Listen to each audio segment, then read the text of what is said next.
Another question that has been asked recently is, how is Anonymous going to achieve their goals? Well, we are activists, and we've been getting a lot of attention, thankfully. We have been trying to keep a moral code on how we do our activism, even though sometimes it disrupts businesses, people, commerce, and so how are we going to do this? How are we going to achieve our goals? Well, it's going to be you can't we're not going to achieve it through one way. It's going to be through a collective of our small little groups strung across the internet.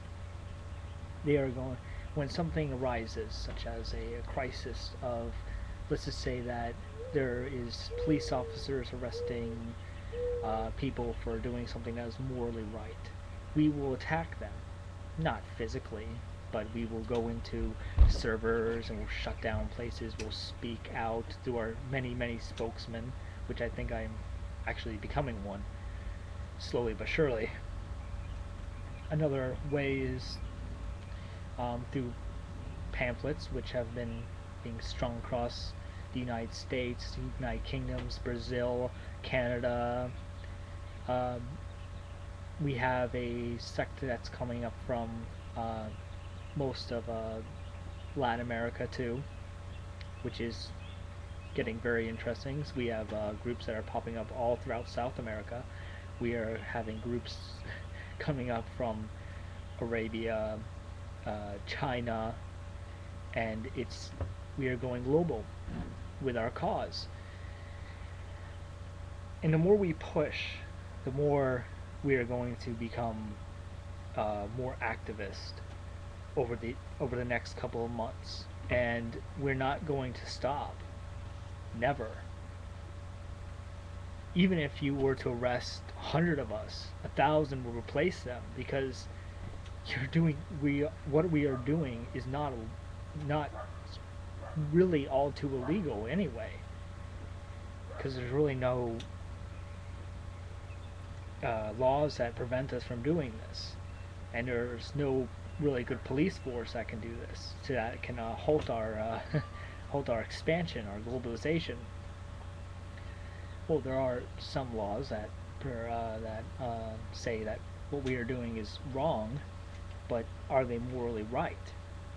If I were to sit out in front of a business with a line and stop the business and halt it, I would not be prosecuted. But if I were going to internet and shut down a site through DOSing, is that almost the same? Has many similarities on what we're doing. Um, like when MasterCard stopped allowing the donations to go through for WikiLeaks, it's the same purpose. We're all the activists that have been going for freedom of speech and the freedom to do what you want in your own household are the same people who are on the internet doing this.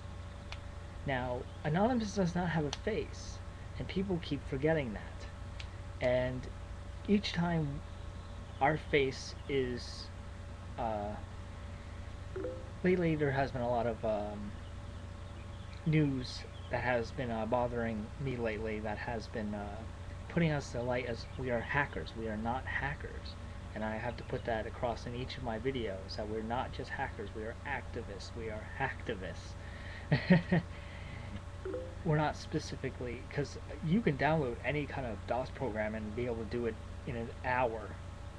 Not even. So it's not like this is hard. I could even do it, and I have absolutely no experience in any of kind of attacking a website. And that is what's so easy about Anonymous. And sometimes our groups come off as conspiracy theorists, and it kind of makes the whole crowd look bad. Now, we understand that. We actually kind of enjoy having the spotlight on us at the moment, and I'm glad that we are getting the spotlight. But there's some misinformation that we need to clarify as a group. Now, how are we going to move forward with Phase 2? No one knows really what Phase 2 is at the moment. Everyone's kind of scared. Some people are very anxious about what Phase 2 is. What I'm going to clarify is that I don't even know. None of the spokesmen know. It just might be an evolution of Phase 1, the spreading of information on steroids, the spreading of our goals. Now, what do we wish to accomplish? Freedom. Freedom at its purest levels. We are mostly libertarians. Some of us have absolutely no political goal whatsoever. Now, how can you be an activist organization but have no political goals? We thrive in chaos. That is the internet. Internet is chaos. And people in the Senate and the police force are not going to understand that. They're going to understand what chaos is, but the chaos of the internet and how we are almost like chaotic neutral in how we present ourselves. It's going to be difficult because of the misinformation to gather support from real organizations such as political organizations, super PACs, PACs, lobbyists. Well, thank you for listening once again. Goodbye.